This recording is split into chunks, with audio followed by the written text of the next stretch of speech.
भारत माता की। भारत माता की। धर्म, अध्यात्म और क्रांति का नगरी गोरखपुर का देवतुल्य लोगन के हम प्रणाम करत बानी।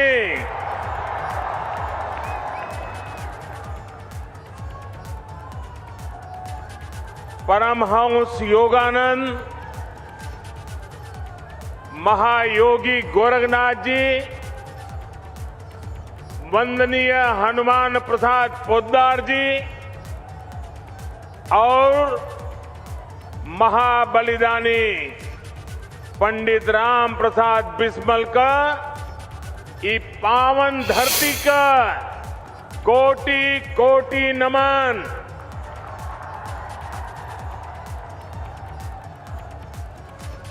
आप सब लोग जौने खाद कारखाना और एम्स का बहुत दिन से इंतजार करत रहिल। आज वो घड़ी आ गईल बा।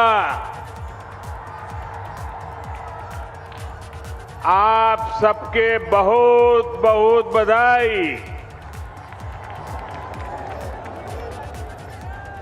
मेरे साथ मंच पर उपस्थित उत्तर प्रदेश की राज्यपाल श्रीमती आनंदीबेन पटेल जी, उत्तर प्रदेश के यशस्वी कर्मयोगी मुख्यमंत्री योगी आदित्यनाथ जी, उत्तर प्रदेश के उप मुख्यमंत्री केशव प्रसाद मौर्य, डॉक्टर दिनेश शर्मा, भारतीय जनता पार्टी उत्तर प्रदेश के अध्यक्ष श्री स्वतंत्र देव सिंह जी, अपना दल की राष्ट्रीय अध्यक्ष और मंत्रिमंडल में हमारी साथी बहन अनुप्रिया पटेल जी, निषाद पार्टी के अध्यक्ष भाई संजय निषाद जी,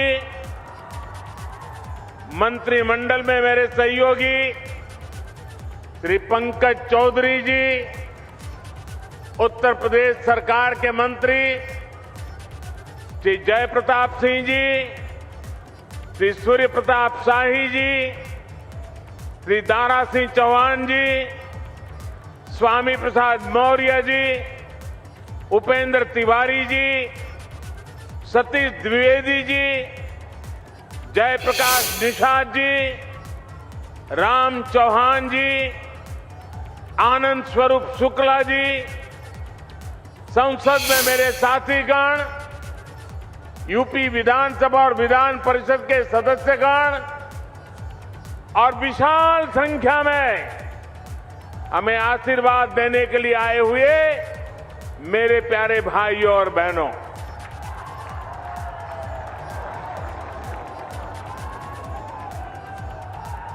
जब मैं मंच पे आया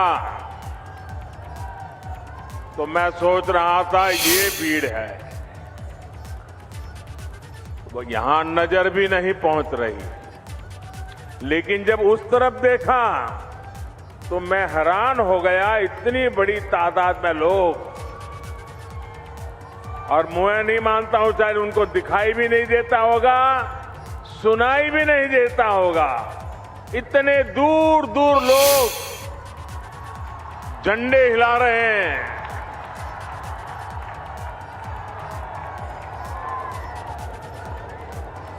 ये आपका प्यार, ये आपके आशीर्वाद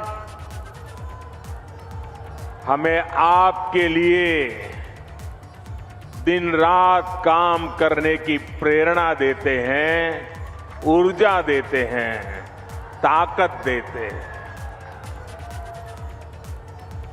5 साल पहले मैं यहां एम्स और खाद कारखाने का शिलान्यास करने आया था। आज इन दोनों का एक साथ लोकार्पण करने का सौभाग्य भी आपने मुझे ही दिया है।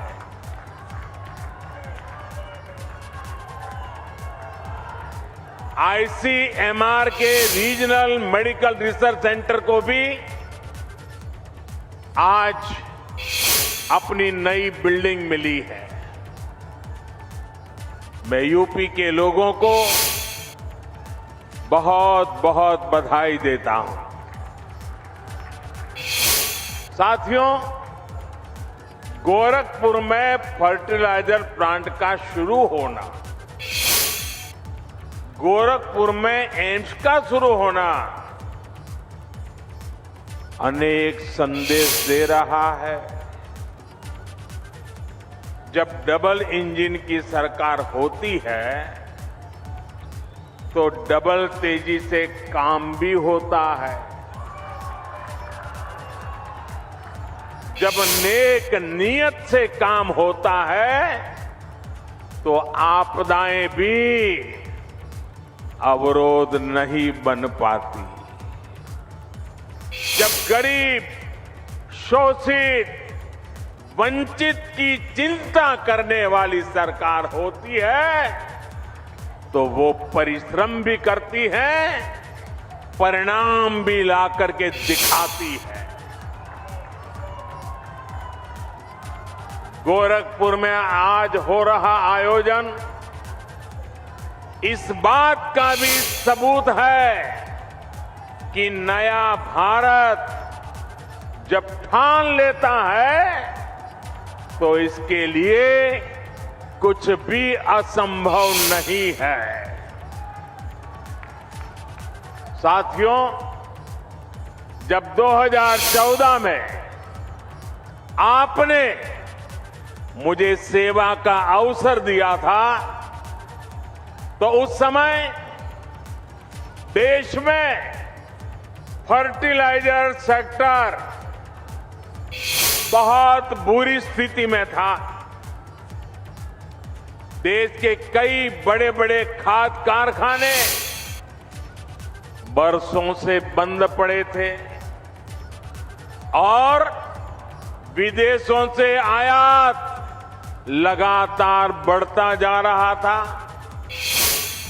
एक बड़ी दिक्कत ये भी थी कि जो खाद उपलब्ध थी उसका इस्तेमाल चोरी छिपे खेती के अलावा और भी कामों में गुपचुप चला जाता था। इसलिए देश भर में यूरिया की किल्लत तब सुर्खियों में रहा करती थी। किसानों को खाद के लिए लाठी गोली तक खानी पड़ती थी। ऐसी स्थिति से देश को निकालने के लिए ही हम एक नए संकल्प के साथ आगे बढ़े। हमने 3 सूत्रों पर एक साथ काम करना शुरू किया। एक, हमने यूरिया का गलत इस्तेमाल रोका। यूरिया की 100% नीम कोटिंग की। दूसरा, हमने करोड़ों किसानों को सॉयल हेल्थ कार्ड दिए ताकि उन्हें पता चल सके कि उनके खेत को किस तरह की खाद की जरूरत है। और तीसरा, हमने यूरिया के उत्पादन को बढ़ाने पर जोर दिया। बंद पड़े फर्टिलाइजर प्लांट्स को फिर से खोलने पर हमने ताकत लगाई। इसी अभियान के तहत गोरखपुर के इस फर्टिलाइजर प्लांट समेत देश के 4 और बड़े खाद कारखाने हमने चुने। आज एक की शुरुआत हो गई है, बाकी भी अगले वर्षों में शुरू हो जाएंगे। साथियों, गोरखपुर फर्टिलाइजर प्लांट को शुरू करवाने के लिए एक और भगीरथ कार्य हुआ है। जिस तरह से भगीरथ जी गंगा जी को लेकर आए थे, वैसे ही इस फर्टिलाइजर प्लांट तक ईंधन पहुंचाने के लिए ऊर्जा गंगा को लाया गया है। पीएम ऊर्जा गंगा गैस पाइपलाइन परियोजना के तहत हल्दिया से जगदीशपुर पाइपलाइन बिछाई गई है। इस पाइपलाइन की वजह से गोरखपुर फर्टिलाइजर प्लांट तो शुरू हुआ ही है, पूर्वी भारत के दर्जनों जिलों में पाइप से सस्ती गैस भी मिलने लगी है। भाई और बहनों, फर्टिलाइजर प्लांट के शिलान्यास के समय मैंने कहा था, इस कारखाने के कारण गोरखपुर इस पूरे क्षेत्र में विकास की धुरी बनकर के उभरेगा। आज मैं इसे सच होते देख रहा हूं। ये खाद कारखाना राज्य के अनेक किसानों को पर्याप्त यूरिया तो देगा ही, इससे पूर्वांचल में रोजगार और स्वरोजगार के हजारों नए अवसर तैयार होंगे। अब यहां आर्थिक विकास की एक नई संभावना फिर से पैदा होगी। अनेक नए बिजनेस शुरू होंगे। खाद कारखाने से जुड़े सहायक उद्योगों के साथ ही ट्रांसपोर्टेशन और सर्विस सेक्टर को भी इससे बढ़ावा मिलेगा। साथियों, गोरखपुर खाद कारखाने की बहुत बड़ी भूमिका देश को यूरिया के उत्पादन में आत्मनिर्भर बनाने में भी होगी। देश के अलग अलग हिस्सों में बन रहे 5 फर्टिलाइजर प्लांट शुरू होने के बाद 60 लाख टन अतिरिक्त यूरिया देश को मिलेगा। यानी भारत को हजारों करोड़ रुपए विदेश नहीं भेजने होंगे, भारत का पैसा भारत में ही लगेगा। साथियों, खाद के मामले में आत्मनिर्भरता क्यों जरूरी है, ये हमने कोरोना के इस संकट काल में भी देखा है। कोरोना से दुनिया भर ने लॉकडाउन लगे, एक देश से दूसरे देश में आवाजाही रुक गई, सप्लाई चेन टूट गई। इससे अंतर्राष्ट्रीय स्तर पर खाद की कीमतें बहुत ज्यादा बढ़ गई। लेकिन किसानों के लिए समर्पित और संवेदनशील हमारी सरकार ने ये सुनिश्चित किया कि दुनिया में फर्टिलाइजर के दाम भले बढ़े, बहुत बढ़ गए, लेकिन वो बोझ हम किसानों की तरफ नहीं जाने देंगे। किसानों को कम से कम परेशानी हो, इसकी हमने जिम्मेवारी ली। आप हैरान हो जाएंगे सुनकर के भाइयों बहनों, इसी साल एनपीके फर्टिलाइजर के लिए दुनिया में दाम बढ़ने के कारण 43,000 करोड़ रुपए से ज्यादा सब्सिडी हमें किसानों के लिए बढ़ाना आवश्यक हुआ और हमने किया। यूरिया के लिए भी सब्सिडी में हमारी सरकार ने 33,000 करोड़ रुपयों की वृद्धि की। क्यों? कि दुनिया में दाम बढ़े, उसका बोझ हमारे किसानों पर न जाए। अंतर्राष्ट्रीय बाजार में जहां यूरिया 60-65 रुपये प्रति किलो बिक रहा है, वहीं भारत में किसानों को यूरिया 10 से 12 गुना सस्ता देने का प्रयास है। भाई और बहनों, आज खाने के तेल को आयात करने के लिए भी भारत हर साल हजारों करोड़ रुपए विदेश भेजता है। इस स्थिति को बदलने के लिए देश में ही पर्याप्त खाद्य तेल के उत्पादन के लिए राष्ट्रीय मिशन शुरू किया गया है।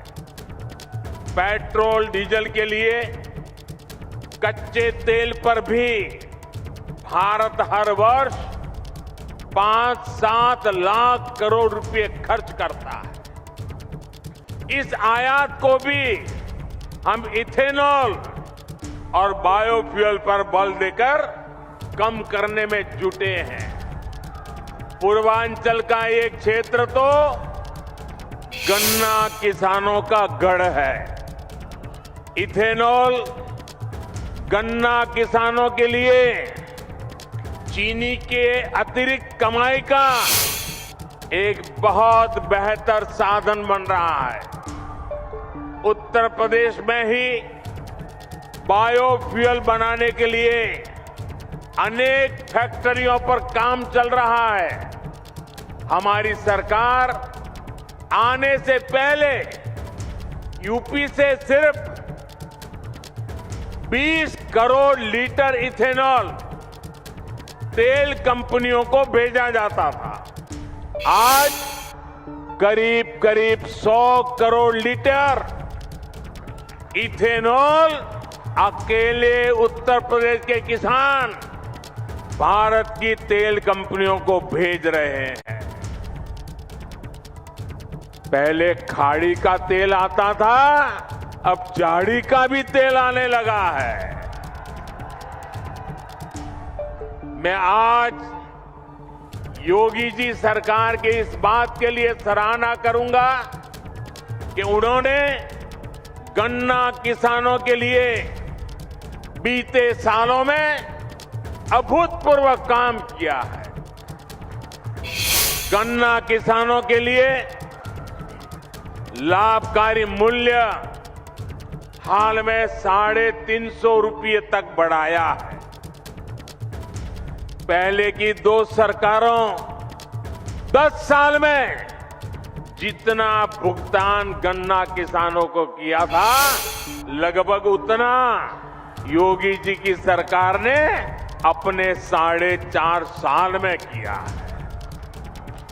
भाई और बहनों, सही विकास वही होता है जिसका लाभ सब तक पहुंचे, जो विकास संतुलित हो, जो सबके लिए हितकारी हो। और ये बात वही समझ सकता है जो संवेदनशील हो, जिसे गरीबों की चिंता हो।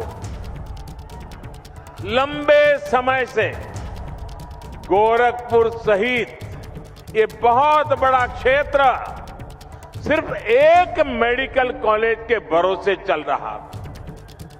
यहां के गरीब और मध्यम वर्गीय परिवार को इलाज के लिए बनारस या लखनऊ जाना पड़ता। 5 साल पहले तक दिमागी बुखार की इस क्षेत्र में क्या स्थिति थी, ये मुझसे ज्यादा आप लोग जानते हैं। यहां मेडिकल कॉलेज में भी जो रिसर्च सेंटर चलता था, उसकी अपनी बिल्डिंग तक नहीं थी। भाई और बहनों, आपने जब हमें सेवा का अवसर दिया तो यहां एम्स में भी आपने देखा इतना बड़ा एम्स बन गया। इतना ही नहीं, रिसर्च सेंटर की अपनी बिल्डिंग भी तैयार है।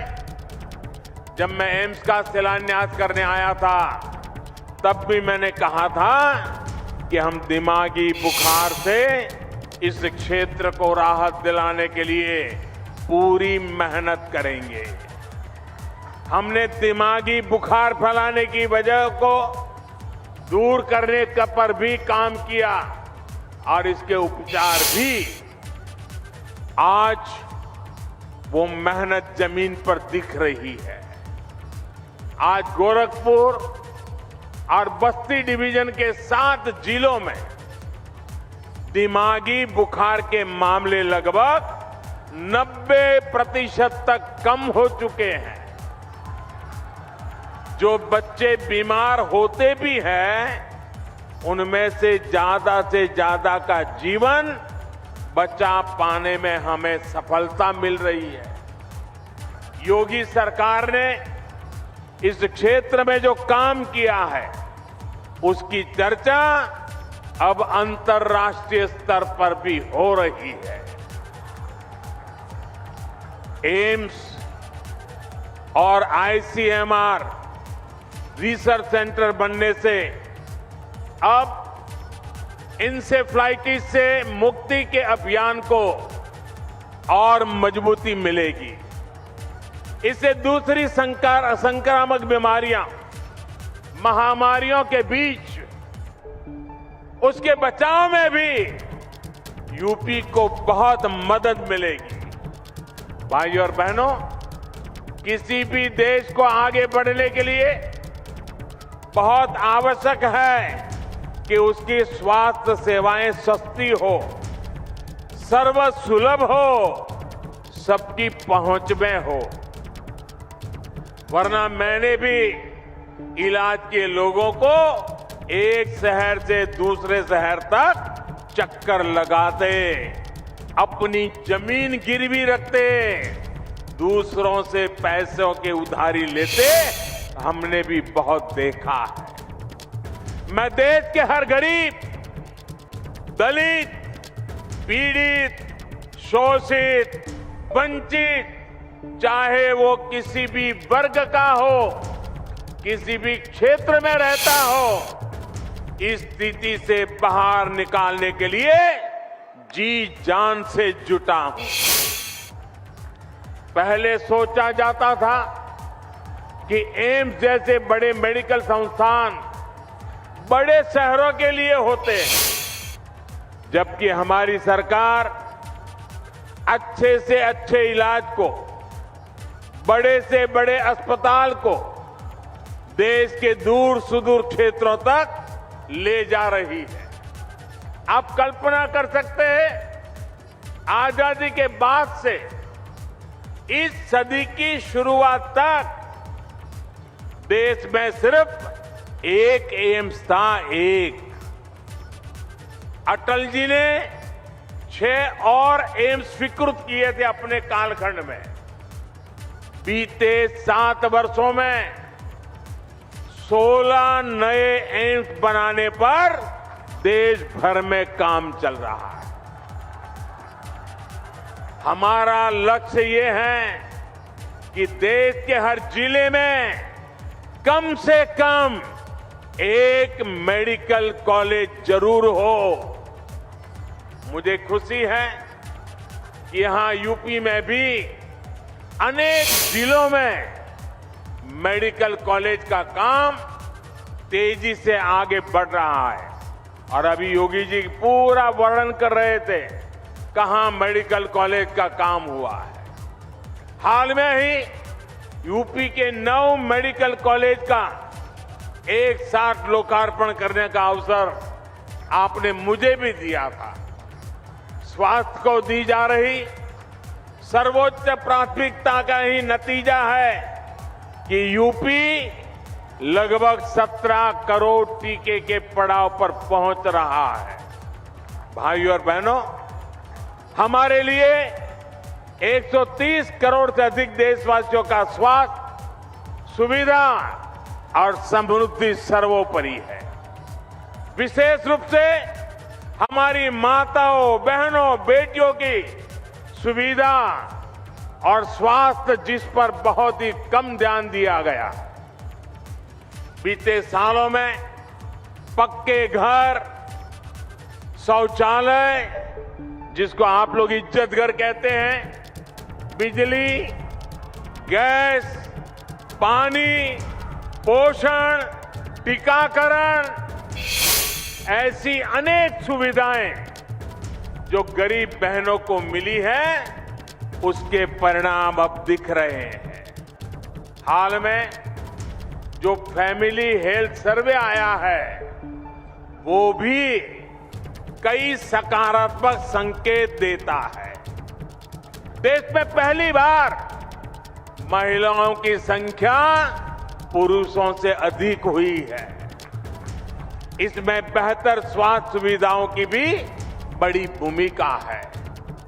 बीते 5-6 सालों में महिलाओं का जमीन और घर पर मालिकाना हक बढ़ा है और इसमें उत्तर प्रदेश टॉप के राज्यों में है। इसी प्रकार बैंक खाते और मोबाइल फोन के उपयोग में भी महिलाओं की संख्या में अभूतपूर्व वृद्धि दर्ज की गई है। साथियों, आज आपसे बात करते हुए मुझे पहले की सरकारों का दोहरा रवैया, जनता से उनकी बेरुखी भी बार बार याद आ रही है। मैं इसका जिक्र भी आपसे जरूर करना चाहता हूं। सब जानते थे कि गोरखपुर का फर्टिलाइजर प्लांट इस पूरे क्षेत्र के किसानों के लिए, यहां रोजगार के लिए कितना जरूरी था। लेकिन पहले की सरकारों ने इसे शुरू करवाने में कोई दिलचस्पी नहीं दिखाई। सब जानते थे कि गोरखपुर में एम्स की मांग बरसों से हो रही थी, लेकिन 2017 से पहले जो सरकार चला रहे थे, उन्होंने एम्स के लिए जमीन देने में हर तरह के बहाने बताए।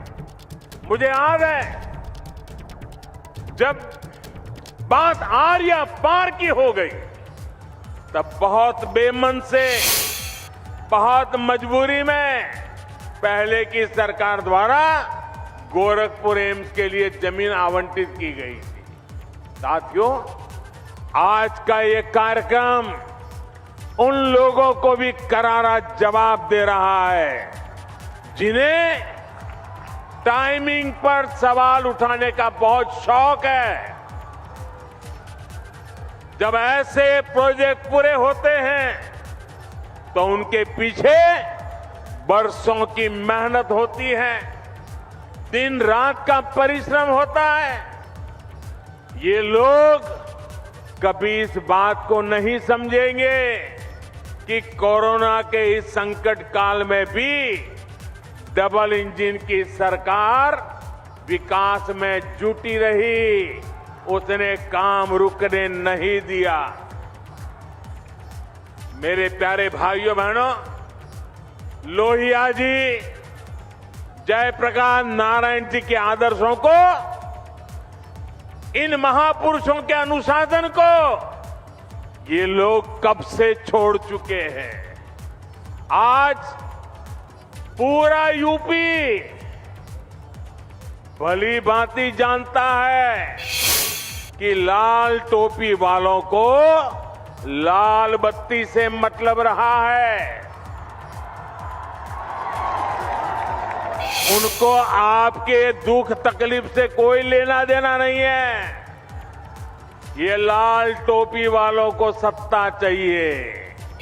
घोटालों के लिए, अपनी तिजोरी भरने के लिए, अवैध कब्जों के लिए माफियाओं को खुली छूट देने के लिए लाल टोपी वालों को सरकार बनानी है, आतंकवादियों पर मेहरबानी दिखाने के लिए, आतंकियों को जेल से छुड़ाने के लिए।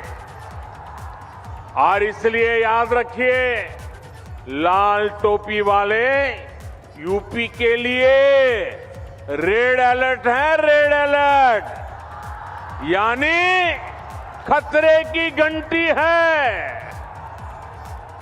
साथियों, यूपी का गन्ना किसान नहीं भूल सकता है कि योगी जी के पहले की जो सरकार थी उसने कैसे गन्ना किसानों को पैसे के भुगतान में रुला दिया था। किस्तों में जो पैसा मिलता था उसमें भी महीनों का अंतर होता था। उत्तर प्रदेश में चीनी मिलों को लेकर कैसे कैसे खेल होते थे, क्या क्या घोटाले किए जाते थे, इससे पूर्वांचल और पूरे यूपी के लोग अच्छी तरह परिचित है। साथियों, हमारी डबल इंजन की सरकार आपकी सेवा करने में जुटी है, आपका जीवन आसान बनाने में जुटी है। भाइयों बहनों, आपको विरासत में जो मुसीबतें मिली हैं, हम नहीं चाहते हैं कि आपको ऐसी मुसीबतें विरासत में आपके संतानों को देने की नौबत आए। हमें बदलाव लाना चाहते हैं। पहले की सरकारों के वो दिन भी देश ने देखे हैं जब अनाज होते हुए भी गरीबों को नहीं मिलता था। आज हमारी सरकार ने सरकारी गोदाम गरीबों के लिए खोल दिए हैं और योगी जी पूरी ताकत से हर घर अन्न पहुंचाने में जुटे हुए हैं। इसका लाभ यूपी के लगभग 15 करोड़ लोगों को हो रहा है। हाल ही में पीएम गरीब कल्याण अन्न योजना को होली से आगे तक के लिए बढ़ा दिया गया है। साथियों, पहले बिजली सप्लाई के मामले में यूपी के कुछ जिले वीआईपी थे, वीआईपी। योगी जी ने यूपी के हर जिले को आज वीआईपी बनाकर बिजली पहुंचाने का काम किया है। आज योगी जी की सरकार में हर गांव को बराबर और भरपूर बिजली मिल रही है। पहले की सरकारों ने अपराधियों को संरक्षण देकर यूपी का नाम बदनाम कर दिया था। आज माफिया जेल में है और निवेशक दिल खोलकर यूपी में निवेश कर रहे हैं। यही डबल इंजन का डबल विकास है। इसलिए डबल इंजन की सरकार पर यूपी को विश्वास है। आपका ये आशीर्वाद हमें मिलता रहेगा। इसी अपेक्षा के साथ एक बार फिर से आप सबको बहुत बहुत बधाई। मेरे साथ जोर से बोलिए, भारत माता की, भारत माता की, भारत माता की। बहुत बहुत धन्यवाद। तो प्रधानमंत्री नरेंद्र मोदी को आपने सुना और समाजवादी पार्टी पर बिना नाम लिए अखिलेश यादव की सरकार पर कई निशाने साधे हैं। कहा लाल टोपी वाले यूपी के लिए रेड अलर्ट है। बयानबाजी अब इस पर लाजमी है शुरू होगी। आज समाजवादी पार्टी भी एक बड़ी रैली करने जा रही है, वहां इसका जवाब दिया जा सकता है। लेकिन महत्वपूर्ण बातें जो प्रधानमंत्री मोदी ने अपने संबोधन में कही है वो है कि पहले अनाज होते हुए भी जनता को अनाज नहीं मिलता था। अब योगी जी हर घर राशन पहुंचा रहे हैं। पहले की सरकारों में अपराधियों को संरक्षण मिलता था। और साथ ही ये भी कहा कि इन योजनाओं के लोकार्पण की टाइमिंग पर जो सवाल उठाते हैं उनसे भी संभलने की जरूरत है। लाल टोपी वालों को तिजोरी भरने के लिए सत्ता चाहिए। और वीरेश पांडे हमारे ब्यूरो चीफ इस वक्त हमारे साथ जुड़ चुके हैं। वीरेश जी, इसी की उम्मीद हम कर रहे थे कि बयानबाजी का एक और सिरा शुरू हो जाएगा और आज लाल टोपी का जो जिक्र किया है उसे रेड अलर्ट से जोड़ा गया है। आगे क्या कुछ और इस पे सुनना पड़ेगा?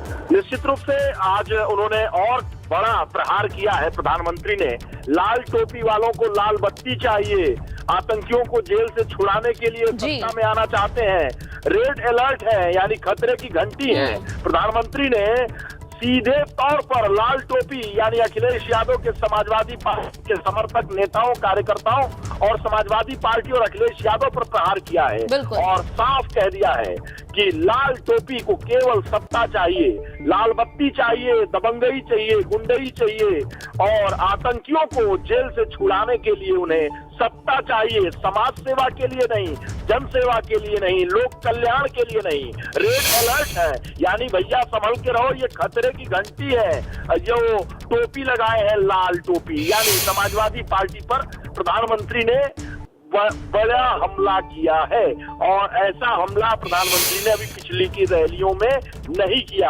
गोरखपुर की धरती से प्रधानमंत्री का जो भाषण है, जो चल रहा है, वो समाजवादी पार्टी को केंद्र में रखकर उन्होंने निशाना साधा। उन्होंने प्रियंका गांधी और मायावती और बसपा पर अभी कुछ नहीं बोला है तो सिर्फ और सिर्फ अखिलेश यादव जो पश्चिम में है, जयंत चौधरी के साथ पूर्वांचल में प्रधानमंत्री नरेंद्र मोदी ने सीधे तौर पर समाजवादी पार्टी को कटघरे में खड़ा करते हुए कहा कि उन्हें सत्ता केवल चाहिए और जनता से उनका कोई वास्ता नहीं है।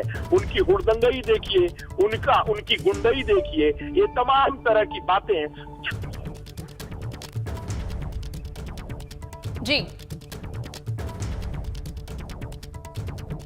बिल्कुल वीरेश जी, जो बात आपने कही 100% सही है। ये अब नई चर्चा, नई बहस का मुद्दा बन जाएगा। लाल टोपी, लाल रंग को किस तरह से उन्होंने अपराध अलर्ट, रेड अलर्ट से जोड़कर बताया है और लाजमी है कि यहां से अब बयानबाजी और तीखी हो जाएगी क्योंकि आज मंच पर अखिलेश यादव भी मौजूद रहेंगे। प्रधानमंत्री मोदी ने गोरखपुर में बड़ी बातें कही हैं, ये आप टीवी स्क्रीन पर देख सकते हैं। लाल टोपी वालों को लाल बत्ती से मतलब है, ये पीएम मोदी ने आज कहा। साथ ही कहा कि लाल टोपी वालों को तिजोरी भरने के लिए सत्ता चाहिए और उत्तर प्रदेश की जनता को उनसे संभल कर रहने की जरूरत है।